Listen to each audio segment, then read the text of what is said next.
Hi, my name is Dr. Erwin Kwun. I am on a mission to dissect what makes high performers, innovators, and great leaders successful. For this podcast, I aim to share insights from interesting and exciting conversations with people who have figured it out to inspire you and empower you with actionable tips you can put into practice to hopefully improve your life. Thank you for joining us in part 2 of this episode with Dr. Abeyna Jones. In the last question, Abeyna and I talked about networking skills and she shared some tips she used to network effectively. In part 2 of this episode, we talk about what all her long-term goals for Medic Footprint.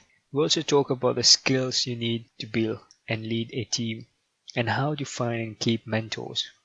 Please help me spread the word by sharing this to someone you know will benefit from it. I want to talk about building a team because you have to surround yourself with an army because one person can't do all this. How do you go about hiring? Um, so I think for me personally, it's probably one of the biggest challenges next to fundraising that we've had at Medic Footprints. And one of the biggest challenges of bootstrapping, which is like basically just organically growing and not taking any external investment, especially when you're trying to work out what your ideal business model is. So I started Medic Footprints with my friend from school, who had a law and accountancy and wealth management background, and all I knew was medicine, so it's quite a good match, so to speak. And we worked on it together for nearly 2 years, and then she stepped out to do her own startup. Um, so so I've really struggled to build a sustainable team because obviously in order to have a team you need to pay your staff, and because our revenue streams haven't been as strong as one would like for full-time staff members without additional funding, it's been very difficult to keep people on for that duration of time.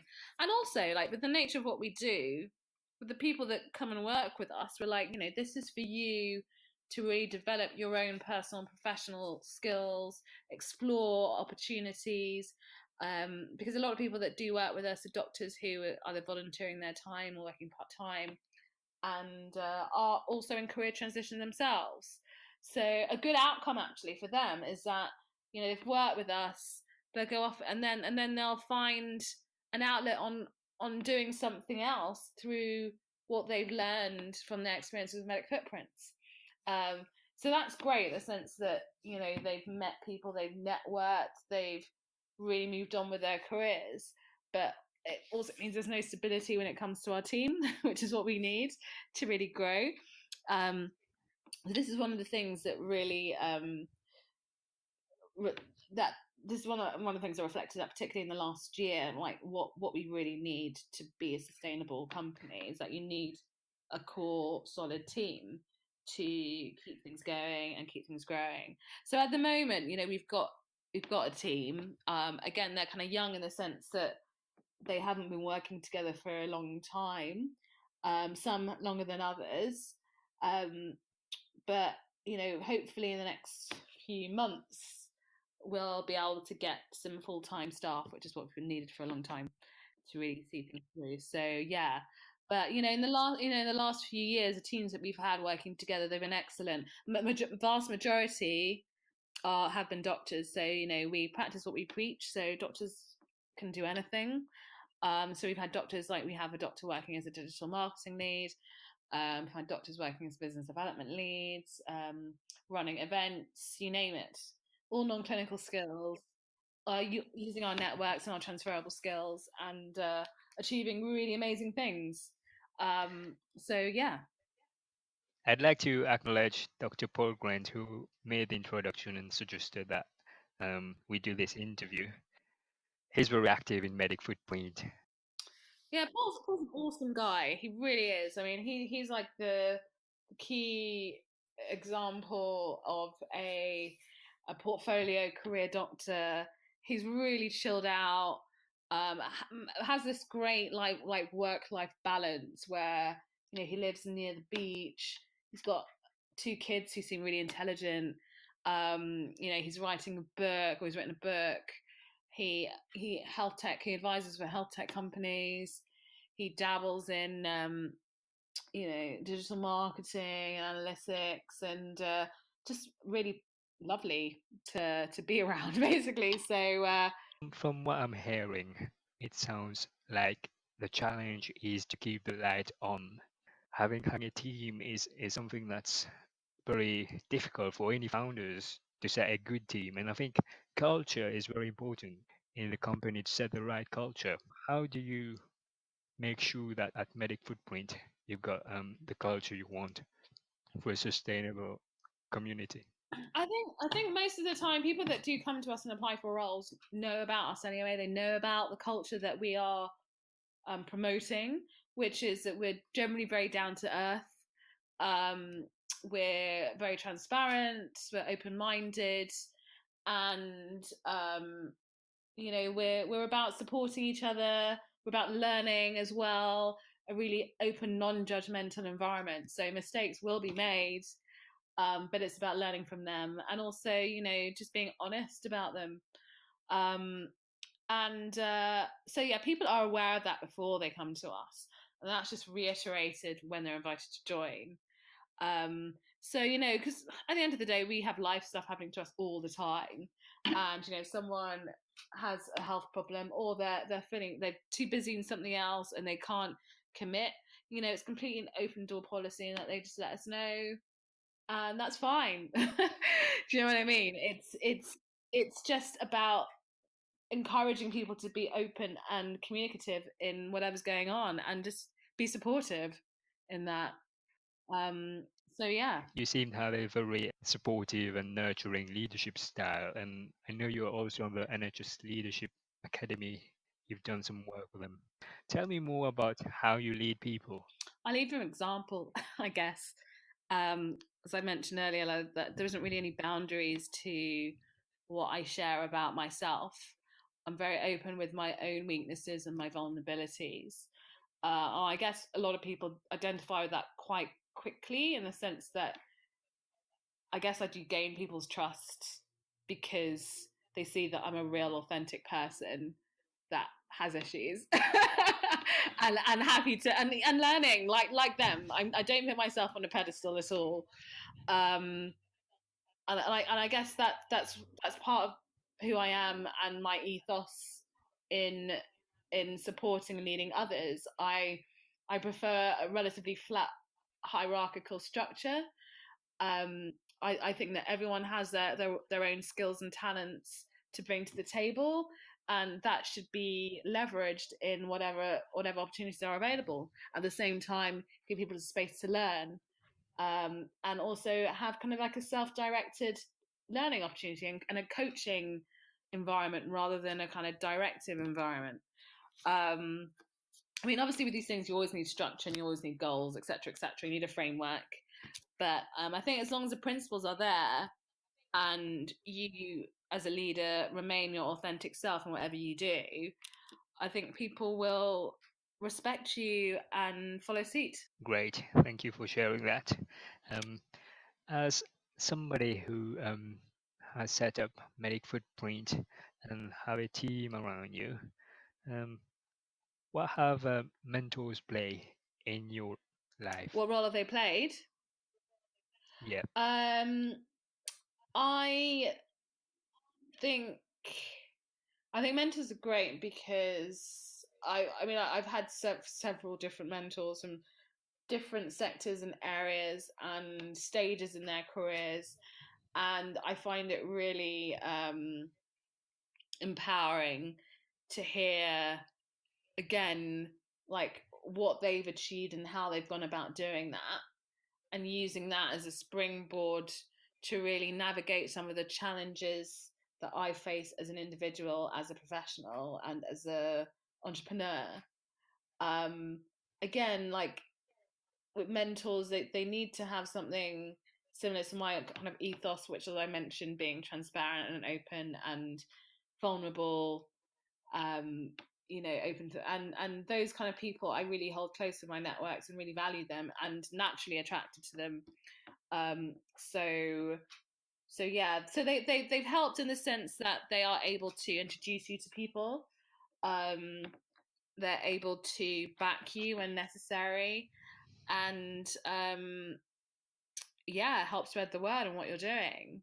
Yeah, and I think it's important to have somebody who is there to tell you when you're wrong, because they've already made that mistake, and it saves you time and energy to go down a rabbit hole.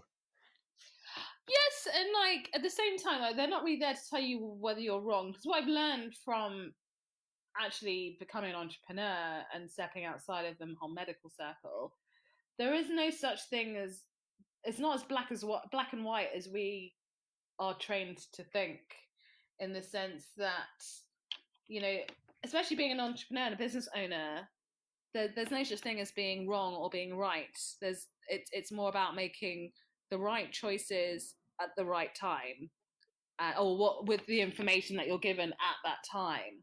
And people will all have their own narrative and their own experiences, and some things that didn't work for them may still work for you, but you have to be able to filter out the narratives and see whether that is translatable to your situation.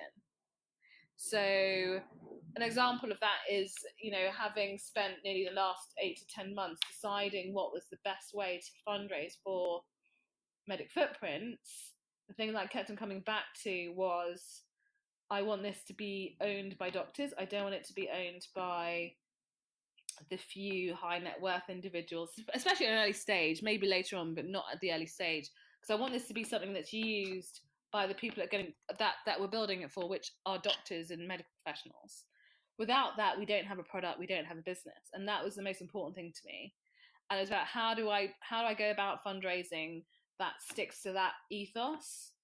And the traditional ways, such as going down the straightforward angel investment route, the VC route, sorry, venture capitalist route, I should say, or even the equity crowdfunding route. I mean, there were, all of those had their own pitfalls, and I'm not saying I'm discounting them, but it was just what was the best decision for us at this stage. And because that there aren't that many people around that have had experience in building social vertical networks, and especially experienced people having crowdfunding. Crowdfunding is obviously a lot more what's it called, conventional now when it comes to projects, but it's still in its infancy, and I think it's great that they exist because it democratizes products, it democratizes businesses, it allows the general public who don't have a lot of money to support things that they believe in. And the problem with the equity side of crowdfunding, whereby you're crowdfunding where someone will own part of your business, what you don't know is that in order to do that, you need to still find someone who has a high net worth to actually start crowdfunding in the first place. So that's like a major backer, and that can be hard, especially if you don't have that network in the first place. So yeah. So I've had lots of advice from different people, but from no one that has actually gone through what we're going through. So this is why it's always really hard to kind of make that right decision, because you're in such a unique position in the first place. Yes, I get your point. Yep. And it's something, it will be an iterative process, I suppose. Yeah. What's the best way you have found to find a good mentor and keep a mentor? Networking. Literally just conversations, recommendations, or if someone's like in the limelight and they look interesting, reach out to them on LinkedIn, see if they respond. Most people like that are just too busy, to be honest. And actually, the people that you think would make great mentors don't, because they just don't have the time for you. And it's important to kind of realize that early as well. The best mentors are those that are available, they're accessible, and obviously they've got the life experience, but they're also willing to be open in how they and pass that on and advise you accordingly, and give you access to their networks. So that's why it's really important when you are choosing a mentor. I don't necessarily agree with like paid mentorship, because I think that changes the whole relationship dynamics. And some people do that, and if it works with both parties, and fine. But I think with mentors, it's like, when I mentor people, for me, it's like giving back. Because a lot of people have given to me, and you pass it on, don't you? You send the ladder back down, and you support as many people as possible. And you don't do that for money. You give your time away, but also that time is also seen as, like, for me, I would see that as part of my own professional development and things that I could reflect on, rather than a paid kind of opportunity. So yeah. What I want to talk to you about is how you start your day, because I think the first few hours of the day is very important. If you win the morning, you win the day. Do you have any morning routine? Okay, so most people will be like, oh, I get up at 6 o'clock, and then I go to yoga, and like, have a breakfast, and like all of these like really healthy things. And I'm totally not like that at all. Sorry to disappoint. Um, I'm not great in the mornings, to be honest. I'm not a morning person. And so my mornings are spent, because one of the issues, I had some health issues that made it difficult for me to sleep at night. So one of the reasons now that I'm kind of completely self-employed is that I spend the morning essentially for myself, kind of catching up on any sleep I didn't get, the quality, and and my mornings completely vary depending on what I've got planned that day. I'll say what I intend to do most mornings is I already take some time for myself. So I don't really start my work until about midday on the days I'm not running clinics.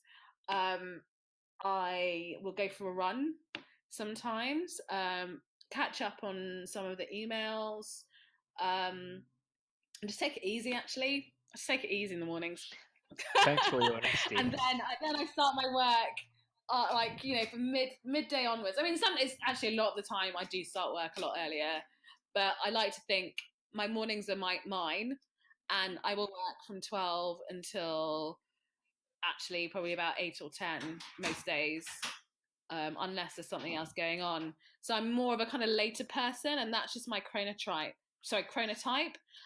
This is another thing. Like, everyone has a different chronotype. So a part of the day that they work most optimally, and for me, my optimal part of the day is probably towards the kind of middle to the latter half of the day, rather than like first thing in the morning. That you'd probably hear most successful people are like, yeah, we get out crack of dawn and work all day. I'm just not that kind of person. And yeah, just being realistic. Well, thanks for sharing that with us, because I'm sure many people who are listening can relate to that, because myself, I don't consider that I'm a morning person, because I can struggle to wake up at times, um, but it's something that I'm working on. I'm trying to wake up more early because I've got an exam to revise for as well. Yeah. I focus on, I get up when my body wants to get up. And actually that has really worked for me, especially now that I'm completely self-employed. So, I choose the days that I work. On the days that I actually like, most of the time, even if I have to wake up earlier, my body will wake up when I'm supposed to wake up. It just kind of knows. And that's actually the best way to wake up. I just hate alarms. So I really try and focus on my natural body rhythms and try and take care of myself. And that is completely an ongoing learning process. I'm still trying to work out. And actually, it's like this time that I have now, I didn't feel like I had it before, because of all the other things that I was doing with medicine and trying to get through exams and moving here, moving there. This is the first time I actually have that headspace to really focus on me. So yeah, be honest with who I am. Again, going back to that. Yeah, Sleep is so important. If you know that you're not a morning person, you probably more productive just sleeping, and then in the middle of the day when you're at your top, then you do the work. As other people find that they wake up early and then they do the work early, and that works for them. Yeah. Because having a good, refreshing sleep is what matters to make sure Yeah, that you're high performing the following day. totally. For me, I have to get a minimum of 8 hours good quality sleep to be a kind of sustained. And I noticed a difference because I went through burnout a few years ago, and getting past burnout is a massive challenge in itself. And I mean, I this time last year, I literally, because I live in London. I sometimes do some work in Sheffield for the day. I go up to Sheffield for the day. There's no way I would have done that this time last year, just because I just couldn't do the journey. And there were times where I just couldn't really get out, and I would just get a taxi everywhere. But I know that if I don't get enough sleep, my reserves are relatively thin. So I will kind of essentially crash quite quickly and heavily if I don't get what my body needs. And that's something that has developed over the years, and as a result of going through kind of burnout situation. Um, and I've spent the last few years kind of learning how to manage it properly. And part of that is really making sure I stick to a really healthy boundaries when it comes to work and sleep. I think recognizing that you need sleep and going to sleep at a set time is so important. You mentioned about this experience where you were burned out. Were there anything in particular that helped you get out of that? Taking time off work was a good way to do that. Having CBT, which I think contributed, didn't I wouldn't I'm not sure how much it helped, but I think it was good to kind of have something to focus on when it comes to reframing an approach to things. So CBT, sorry, And CBT yeah, is cognitive behavioral cognitive therapy behavioral for therapy, people who cognitive don't behavioral know. therapy, yeah. And yeah, actually just going, yeah, reflection, mindfulness, and time massively. Yeah, so you took time for yourself and you work on yourself. I think mindfulness is important to develop self-awareness. Yeah. How about support? Were there any key people who supported you when you were in this dark period of your life? Yeah. Key support was my fiance, who is still around, and probably one of the most patient, loving, understanding people I know. Um, yeah, he was great, and he was going through his own work stuff as well. So, but despite that, it really helps to have someone to actually be open and honest with when it comes to how you're feeling about your life and your work and all of that stuff. And they put up with you because they live with you as well.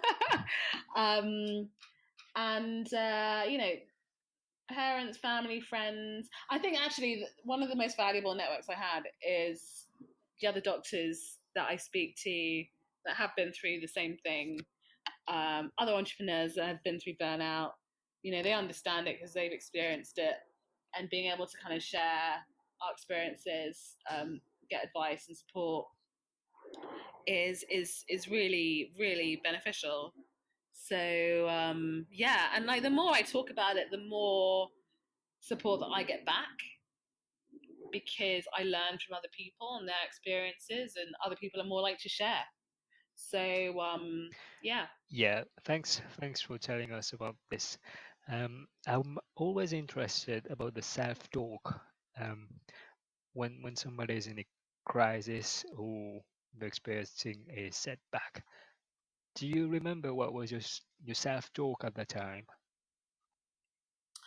And I remember that I felt like I was in denial actually most of the time. I was like, actually, I'm fine.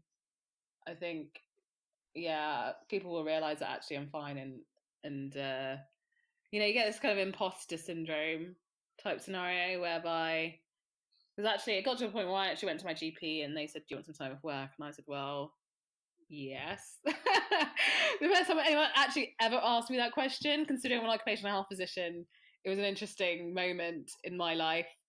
Um, and but I did at the same time I wasn't convinced that I actually needed that time off. So I actually went to work on that day, and they were like, "What are you doing here? You've been given a sick note. Just take time off work." So actually, I didn't. That during the first month I was off work, I probably didn't stop at all, and I just continued busying myself. And because I was in denial, and I thought it was fine, and it was only when I tried to go back to work after about a month that I realized that I actually needed to slow down and get some proper help, because I started to feel overwhelmed. I was crying a lot. I just felt really kind of vulnerable and emotionally labile in some ways, which wasn't me at all. And because of the nature of what I do, I speak to people who have gone through, they're stressed, got mental health issues, they've all got their own kind of life issues. And in order to be able to do that, sustainably and consistently and sustainably, you need to be well in yourself, right? So if you're already vulnerable, it's just very difficult to take. And as doctors, there's a lot of transference that we are completely unaware of, and from the nature of the work we do, because we've done it for so long. But when you're in some ways broken, that hits you in the core, and it's just very difficult to function. So I was worried about seeing patients when I was coming back to work, and to a point where I couldn't stay. So I took some more time off and actually took it seriously, and got some help, took some time, got some sleep, and then went back part-time, which was a successful return to work, but I decided that part-time was a better option for me. And then decided that actually I saw there was so many different elements of my health that I really needed to focus on, and I felt like that was best done without the pressures of training in the background, and taking a break from the career at the time, but also using it to kind of work flexibly when I wanted to, and that's where I am now. Looking back at this period when you were burnout, do you have any triggers that you would put it to, or any reason in particular that you thought that cause is? I think it was the fact that I was working full time as an occupational health physician, whilst I was also working full time running a business, which needed at least 4 people, and there was me and some freelancers working part time. So I think that like workload balance, and lifestyle choices were, and then also having a chronic health condition in the background that was gradually getting worse, as a result of all these stresses that are completely ignored, also had something to do with it too. So you had a lot on your plate at that time. Yeah. I'm sure you've learned a lot from this, and now you can recognize when you need to say no to something. Yeah, totally. It's all about boundaries and being comfortable with them too. So yeah. A quote that Oprah Winfrey once said, "Turn your wounds into wisdom." This is actually is a good example of what you just described, I thought. Not a bad quote.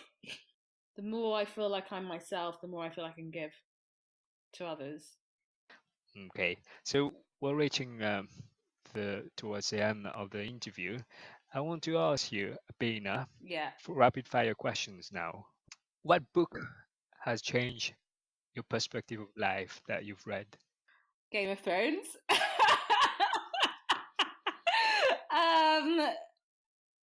Change my perspective of life. I can't. So I don't read that many books. I know that sounds another controversial thing, because most successful people will read books. I don't really read that many books. I read articles. I have conversations. I listen to stories. So I can't, at the top of my head, think of any particular book that has. Well, I mean, actually, I can say when I took 2 months off traveling in South America end of last year, and I learned about Reiki, which is something I totally would never have bought into ever, especially as a surgeon. But because of the health problems I was having, I was willing to like, anything I'll try. And I learned more about energy medicine, which was a book written. Well, it's a practice, but also there's a lady who wrote a book about it, which I started reading, and it was really fascinating in the sense that it kind of linked into my spiritual beliefs. I'm not a religious person, but I am a spiritual person, and how that connected with energy medicine and the energies that we put out, and how that related to illness and health, etc., etc. And I thought that was life changing in many ways, because I guess it kind of linked in with my feelings about things, even though, it's not typical Western medicine. I actually can't find that book now. It's a problem. But that's the last thing I could really think of from a book wise that actually transformed my way of thinking in many ways. Awesome. We talk about a medic footprint and about the fundraising, which is another milestone for medic footprint.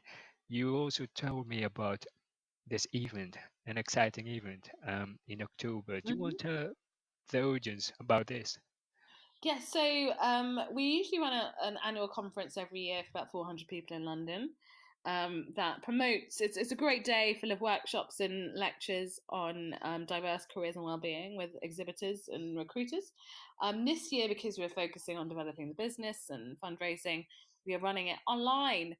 So it's going to be one day, and it's going to be free content of webinars from 9 till 5, as well as on-demand content. So that's pre-recorded content that we're recording now onwards. And again, it's going to be a lot of diverse presentations and discussions from doctors doing really exciting and inspiring things. And at the same time, we'll be looking to crowdfund for this unique platform that we're building for medics to really enable them to connect with opportunities, well-being, and careers beyond conventional medicine and seamlessly, as well as being able to develop their own businesses and startups if they wish. So that's what we're doing on 13th of October this year, 2019. Yeah. 13th of October, Success Nation. Make sure you check out Medic Footprint and sign up to this event, because they have a lot of resources. As well, sorry, I forgot to say, it's called Diverse Careers and Wellbeing Online, and the website is DCWonline.org. What is your long-term goal? My long-term goal is to gain a real balance when it comes to my personal and professional life. I want to be able to have a significant influence when it comes to direction of healthcare on a strategic level rather than on a kind of frontline level. I want to develop a career which is a hybrid in public and private healthcare. And I want to be able to build exciting, large networks that are self-sustainable and valuable in healthcare and beyond. So my passion is really supporting doctors and their well-being and their careers at the moment, and I'm sure that interest will expand to a whole variety of different sectors, because there's a lot that can be done and needs to be done. But my focus at the moment is doctors. I'm glad that you're focusing on doctors and doctors' well-being, and you're on a mission to make sure that doctors empower themselves. Yeah, doctors are part of the world's greatest talents, and I truly think that we need to be looking after them much better, and also looking more closely about who we want to be admitting into medical school, and why. This is another argument. This is another debate that I won't start off. But we need to look after the world's greatest minds, because You never know what they can do for us. And it might not necessarily be in medicine, it might be in something else. And I think, we need to make sure that every single person in this world has the opportunity to be the best person that they can be. And, getting into that right at the beginning of your life is actually quite rare. So we need to be able to give them the opportunities and the avenues to be able to explore and do that. To let the audience know where they can find you, to say hi online, where's the best place to find you? You can email me at Abeyna, Abeyna, Abeyna, at medicfootprints.org. I mean, the main website is medicfootprints.org. I'm also on Twitter, Dr Abeyna Jones. I'm also on LinkedIn.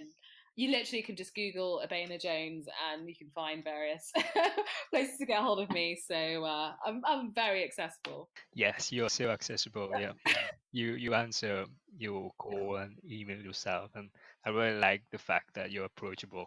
Thank you. No, I appreciate that. And no, that's who I intend to be from now on. And I think it's also quite difficult to be approachable when you've got a lot of people contacting you, but you do what you can. Thank you for listening till the end. Please help me spread the word by sharing this to someone you know will benefit from it. If you have not already done so, please subscribe to this channel to support our work and be the first to be notified of new videos.